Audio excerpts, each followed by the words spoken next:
Today I am going to talk about OBE, that is outcome-based education. So why the entire education system is trying to shift from the traditional education system to the OBE mode. There must be certain logic if certain things are being driven by the policy. So also there is a logic. So let us try to understand why this shift is there and is it useful and what are the benefits of OBE for any higher educational institutes if it implements it.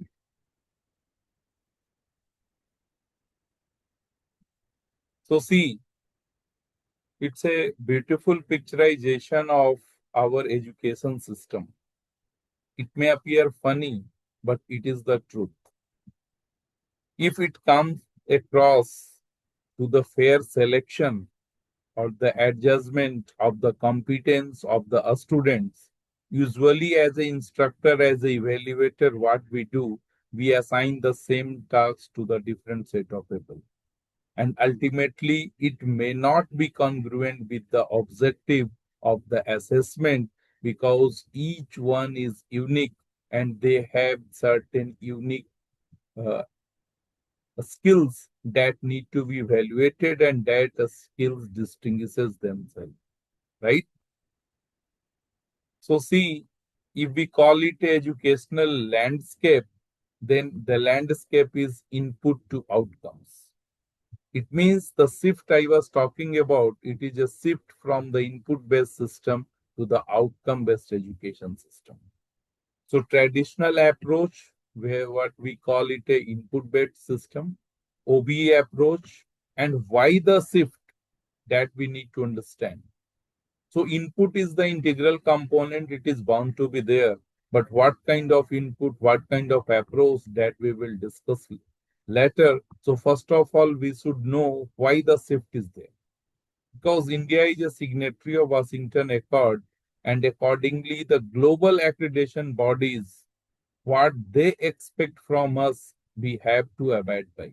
And we have to adhere that system and that system is outcome-based education system. If our students are going to be globally employable, then we need to adopt what is going on globally. And what is going on globally is the concern of outcome based education. So, see, as I said, input is bound to be there, whatsoever system we are talking about. So, input and knowledge, these two things, it leads to learning, but learning leads to what? Learning leads to outcome. Learning leads to competencies. So if we are giving the input to our student in terms of knowledge, the outcome must be in terms of competency, outcome must be in terms of skill. That is the major shift we are observing in today's education system called OBE. So let us understand what is competence in OBE. Whatsoever the scholarly definitions are there, let us focus on those four components that defines competence. It's knowledge, skill, attitude, and behavior. So these four components are very much significant in terms of OBE. So the four dimensions in practice are knowledge, skill, attitude, and behavior. So when we are designing a program, when we are delivering a program, the outcome must be in terms of competence. So the a student will have the knowledge, they will have the skills, they will have the proper attitude, and their behavior is going to be globally acceptable. If we are able to produce such a lot with these four components, then we can say that we are in adherence of OBE, which really comes as outcome, and the outcome is competence. So if we have a comparative look on the traditional education to our new system of OBE, so see a skill development focus, there is also skill development focus. So a skill development focus that was directly related with academic knowledge, involvement of the stakeholders. So let us try to understand who are the stakeholders in terms of academic institution. It is the student, the parent, the teachers, the alumni, the employer. All are in the cohort of stakeholders. So when we come across this OBE, it demands active involvement of a stakeholder. So whatsoever the component was very much limited in our earlier traditional education system, now there is a shift and the stakeholders involvement is at high level. A skill development focus is at high. So these two components again lead to the overall development, and better to call it holistic development. That is also the objective of our NEP 2020. So ultimately OBE is going to assist us, going to facilitate us to achieve the goal of holistic development of our students. So one by one, we will discuss this how these things are going to happen, what is the process of OB, how HEIs can implement, and why OB is required. These are the discussion that will take place in the coming slide. So let us try to define what is outcome-based education. As I said, there is shift from input knowledge to outcome competency. So earlier the system was called teacher-centric. And now the OB is a student-centric. So whatsoever we are designing as our pedagogy or andragogy, ultimately the student is in the center. We have to keep in mind how a student learning will take place. And later on, with all the technicalities of OBE, we will prove it that it is really a student-centric mechanism. Then role of faculty is flexible. Earlier, teacher means simply an instructor who used to instruct that you have to do like this, do this, that, etc. But now teacher is going to be the facilitator. Teacher need to act as a mentor. So role of teacher is not rigid, rather it becomes more flexible in OBE. And what OBE gives us? At this juncture, I would like to highlight that due to the mechanized implementation of OBE, V means faculty, the faculty fraternity, the teaching fraternity assumes when it comes to OBE, it is all about documentation. But it's a myth. Documentation is the outcome of the process. Process is not the outcome of documentation. But unfortunately, so many HEIs, they take it as a tool for the accreditation. When it comes to accreditation, people are asked to prepare their course files. You need to come across your outcomes, compute it in Excel, manipulate or whatsoever, that everybody knows what is happening. But that's why we see OBE not as outcome-based education, rather we call it overburdening in education. That is the reality and that is the operational point of view I am talking about. But actually, when OB is going to be implemented in real spirit, it empowers teacher. Suppose why we are teaching? We are teaching with certain aim, but certain zeal, with certain passion. And that passion is just simply to do something good for the society by doing something good with our students. And if your students are getting a skill, they are getting better placement, they are having their own business, then if you see your students as success, then what else you want as a teacher? So what is the aim? The ultimate aim is the outcome. And suppose you have given all the right to design your own program. You have given all the right that what you want from your student, you need to design. You need to design your own assessment and then execute it. So see how good things will be. But things are prefixed. Nobody believes in designing, everybody believes in documentation. We are supposed to be asked that you have to prepare your lecture plan like this. You have to do the mapping of COPO like this. This is the numerical value of your attainment, then you need to improvise. So we have become mechanic rather being the engineers. So teachers are basically the engineers in terms they need to work on the mind of the student. So it's basically engineering of the thought. That is the greatest challenge. Instead, that important fraternity is becoming and acting like a mechanic. They are being instructed to do and they are busy in doing. That is the unfortunate part, right? So let us come to the key parameters of OBE. So if I start, the first thing is graduate attributes.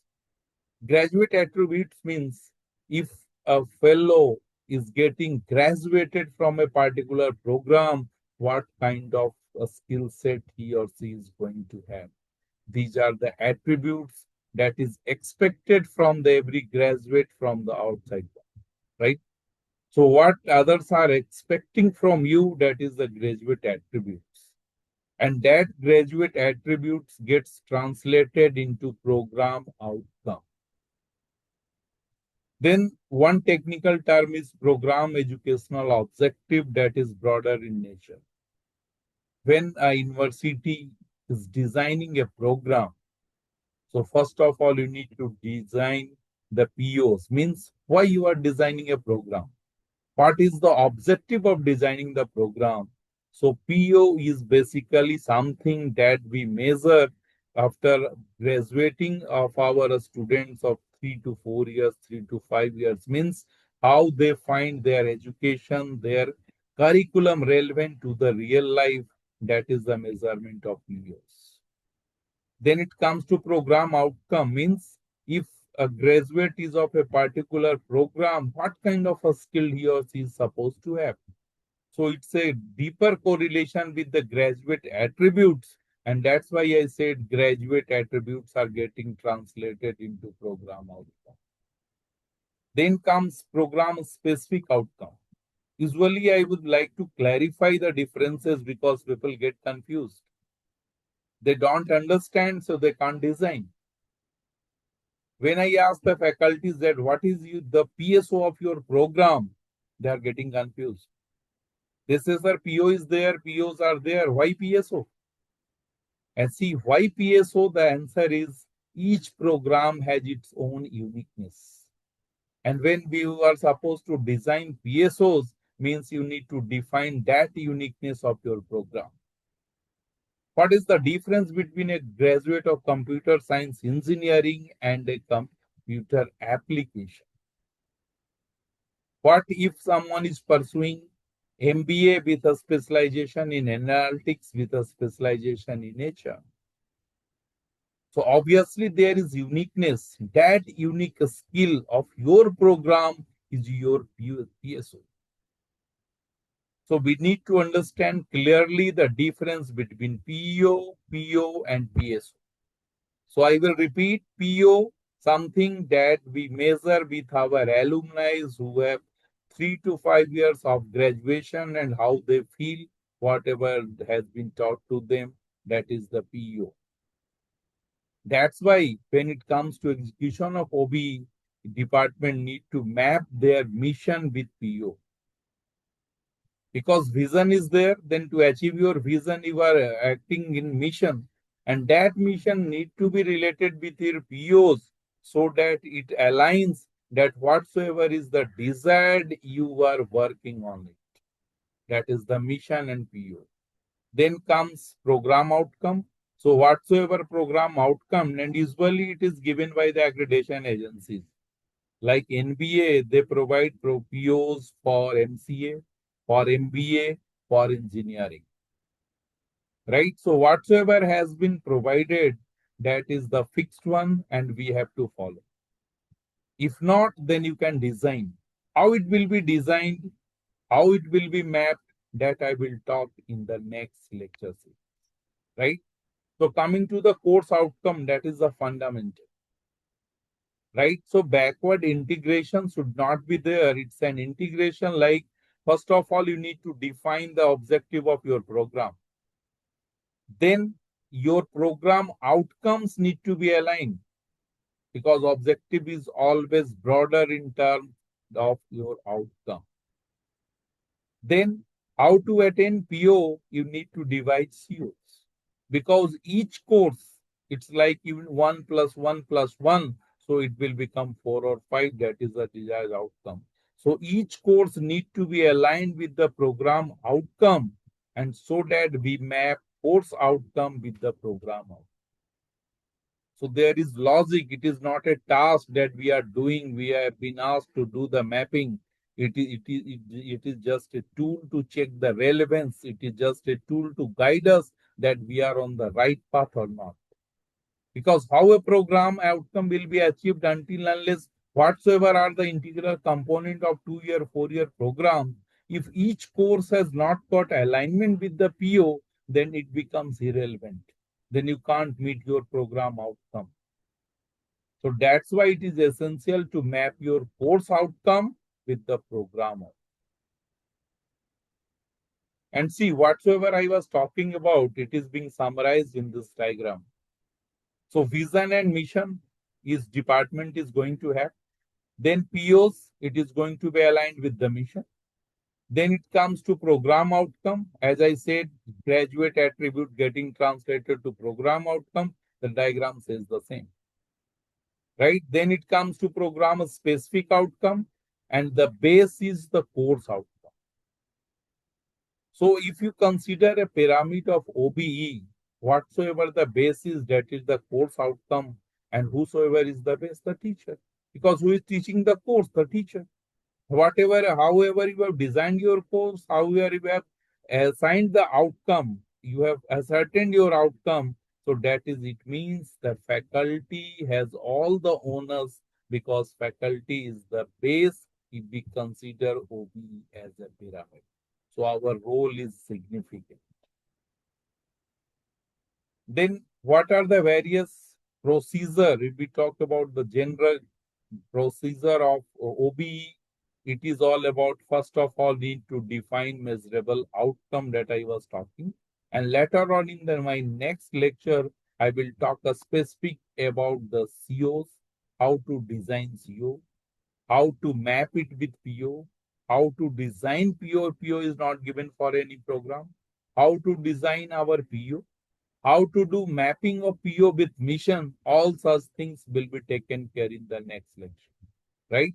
So we need to define a measurable outcome, be it CO, be it PSOs, be it PO. Then accordingly, you need to design your OB curriculum, right?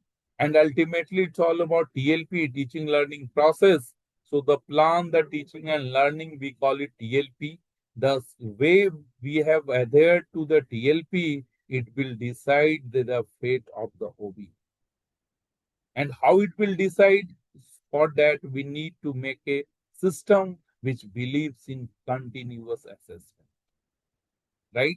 So whenever you are passing through the phase of accreditation, you might have across these words continuous assessment. So why it need to be continuous? Because it will decide what your COs will do to your POs. Then in semester 1, semester 2, semester 3, semester 4, then it comes to 2 years. So whatsoever you are doing in semester 1, if it is not being properly assessed and not the proper action has been taken, then how you can ensure that after 4 semesters the program outcome is going to be achieved? That's why it's a continuous assessment. If you consider continuous assessment from the student point of view, you need to give them a chance, right? So various set of skills, various assessment tools, that will be the part of my presentation in the next slide. Then it will become more clear that how designing assessment is a challenging task, and it is the critical component in the OBE. So again, we need to plan, then do, check, and act. So it's a cycle. Earlier it was, I have been allotted a course, I prepared the lecture plan, I have delivered, result came, that's it. No, now it says the course is yours. You need to design your course. You need to design your outcome. Accordingly, you need to plan. Then you need to execute. Then the way it has been executed, you need to check. That's why there is continuous assessment, right? So these are the three levels of out OBE.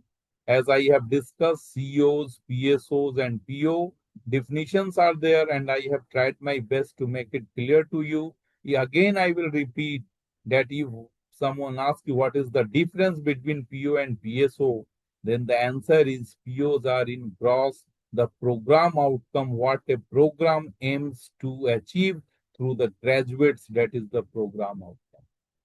Then in PSO, that what kind of a skill set you are going to develop with your student duration of the graduation. During the graduation, that duration is very important, and that is called PSO. So PO will be assessed after completion of the program. PSOs are assessed while the program is in progress. So that is through continuous assessment. So another important component is the Bloom's taxonomy. The taxonomy defines that how learning takes place.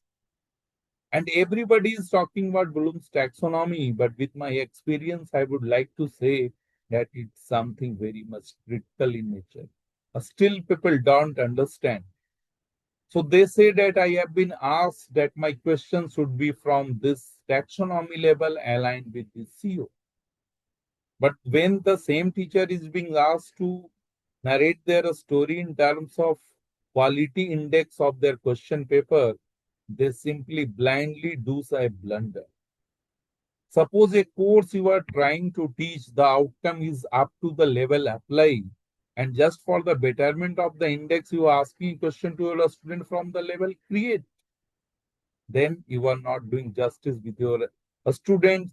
That's why I said earlier that later on you will realize why assessment is so critical, why assessment is so important when it comes across the adherence to Bloom's taxonomy that I will discuss.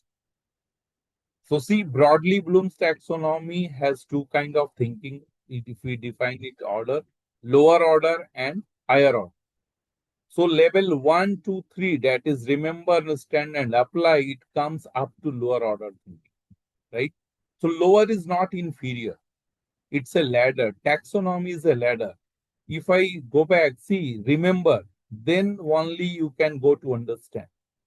If someone has understood, then he or she can apply. If you have learned how to apply, then only you can analyze. If you can analyze, then you can evaluate. If you can evaluate, then only you can create. So it's not a rocket science. Rocket science in terms that jumping in terms of Hawaii firing, what we say usually, is not allowed in Bloom's taxonomy. Right? It doesn't allow you to jump from level 1 to level 4. It's a ladder. It's a fixed ladder. Level 1, level 2, 3, 4, and 5. That is the beautiful correlation. And with my experience, I can say that very few people understand that it's a rigid in nature in terms of ladder. They say that after apply and they ask for evaluate. How it is possible? Jumping is not allowed. If you can't analyze anything, you can't evaluate.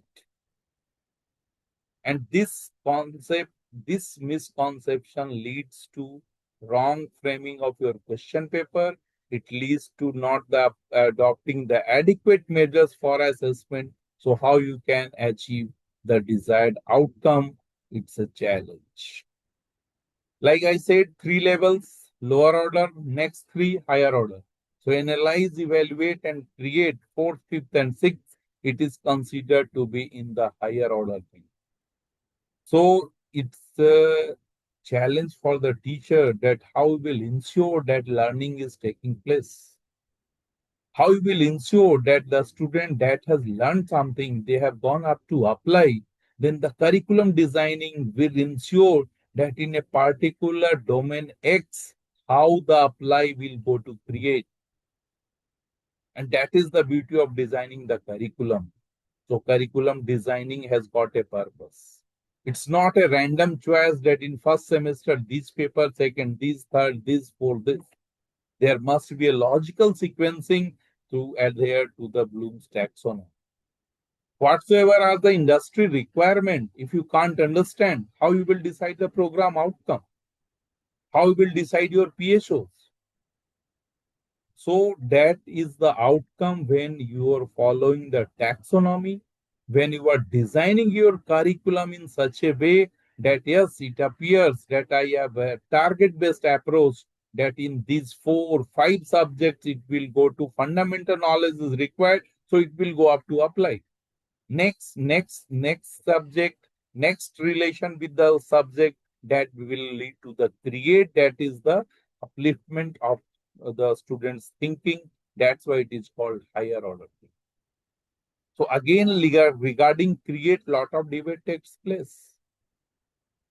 You have taught them to analyze, apply, and question is on create. So still there is a problem, that because we consider it as a method to just to for the beautification of our document. Here it is not there. It's a myth. Ultimately, these are the realities. So you have to work really on the ground level, that real learning takes place. Then you can expect that it will go ladder by ladder, one by one, from learning to create. So this is very important that I was talking about, that I will talk about the various assessment tool that has got direct link with the taxonomy. So when you are preparing a lecture plan, and suppose your unit 1, it addresses the level 1 and 2. So mere writing it BL1, BL2 in your lecture plan is not sufficient. You need to design that unit with those assessment tools that simply check out the performance of a student for level 1 and 2. And it misses almost. It's a missing component. People assign BL1, BL2. They have their quality index. They are setting the papers, but alignment is absent. So whatsoever is being taught, whatsoever being delivered by you up to a taxonomy level, if you are not assessing it with the proper tool, then tell me, dear, how you are going to say that my CO1 attainment is good. It means it's simply a framework where you are a mechanic, you are putting it into number without understanding its significance, without understanding the real engineering behind it. So remember, that is a cognitive skill. So recall. So if you are assessing that level with the quiz, it's a real test of assessment for remember. So understand means it is about the explanation of ideas and concepts. So if you test it with the concept map, then you will say that yes, I have checked, I have assessed my student's understanding with a proper assessment tool. So that's why I am in a position to decide that CO1 related with understand is attained or not. So that summary of all the skill set with the assessment tool is very important, and faculty need to understand, need to know, need to explore, and accordingly they are supposed to design their course and assessment.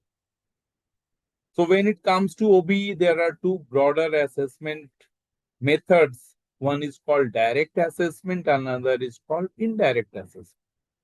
So when I will have a lecture on this PO attainment, I will talk in detail, but just for the fundamental, just for the sake of knowledge, I would say these two classifications have various components. So when it comes to indirect attainment, we simply measure it through exit survey and feedback alumni survey. But when it comes to direct assessment, so 70% comes from direct, 30% from indirect, posing a course attain CO, course outcome. So direct assessment method are exam and quizzes, assignment, project, case study, presentation, and rubrics. Right? So I would like to highlight that when you are taking quiz, you are taking assignment, you are taking project, when you are using case study in your lecture plan, all need to be aligned with the Bloom's taxonomy. And that's why I said that again, it's really rarely happens. People don't have that kind of knowledge. They don't explore. Why? That they can't. But they have accepted OBE as overburdening in education, not the outcome-based education. So I will talk about the key assessment tools and methods. So it's just a summary that I was talking about. These are the direct assessment tools, exam, quizzes, assignment, case studies, and they have a particular context, right? Suppose, for example, if I talked about that you have given your assignment and projects, then what you want to evaluate? So you want to evaluate the higher order cognitive skills, means from level 4 to 6 of taxonomy level. So if you have your CO from level 4, 5 or 6, then it can be assessed with assignment and project, right?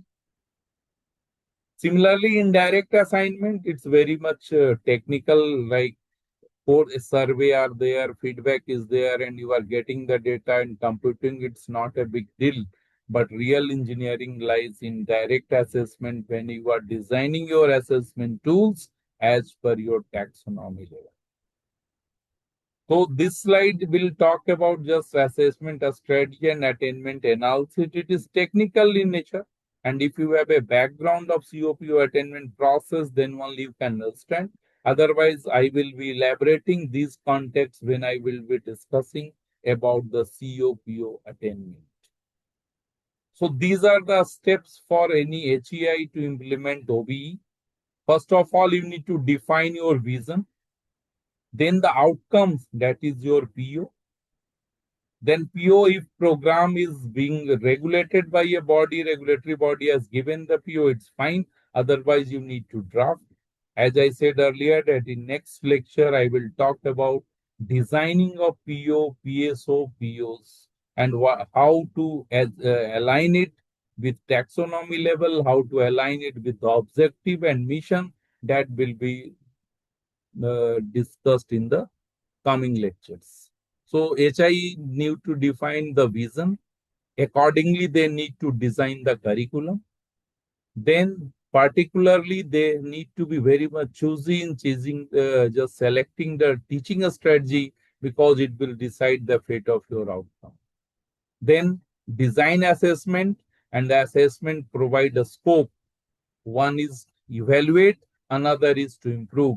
That's why continuous assessment is required. And who will take care of such OB implementation? That is the IQAC. So it is one of the basic fundamental duty of IQAC, that it ensures that OB is being implemented in a real spirit in their educational institutes. And these are the benefits of OB. It is for a student-centric. So it provides a student the opportunity to learn and to develop their competence. As I talked earlier, for faculty, it gives you an entire scope that you can design your own curriculum and work accordingly just to achieve the outcome. For institution, it strengthens. It strengthens the TLP. It strengthens the outcome. So outcome is measured in terms of a student progression to higher studies, a students go opting for the job, a students being the entrepreneur. So all these things lead to the development of society in gross, and ultimately the institution, it gets the benefit. So why outcome education works? Because it has got a clarity. Why it has got clarity? Because at each level, as the various components I said, it clearly defines if you are doing this, there is a purpose. Then how to achieve? That brings the clarity. It gives you all the flexibility. How you are going to achieve, nobody can question.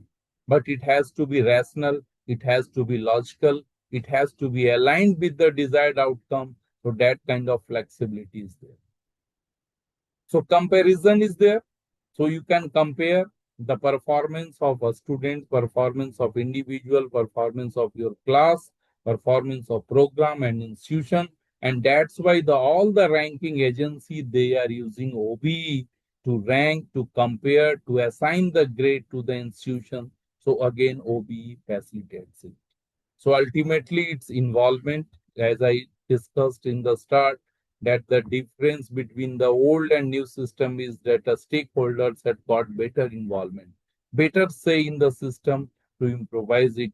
So these are the beauties of outcome-based education. That's why we say that it really works. So thanks for the listening, and I hope I was able to clarify the fundamental doubts about the OBE. So whatsoever your queries are, whatsoever your reflections are in implementing OBE, that you can share, and you can work out with clarity, flexibility, comparison, and involvement, and design your curriculum accordingly.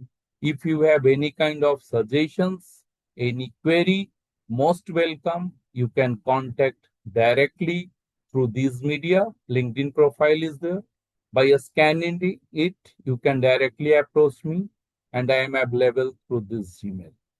So next, I will be discussing about the implementation of OBE, its execution in terms of framing of COs, POs, POs, PSOs, and then about its attainment. So it will be a series where I will try to give all the benefits to the fraternity whatsoever I have gained through my experience. Thank you.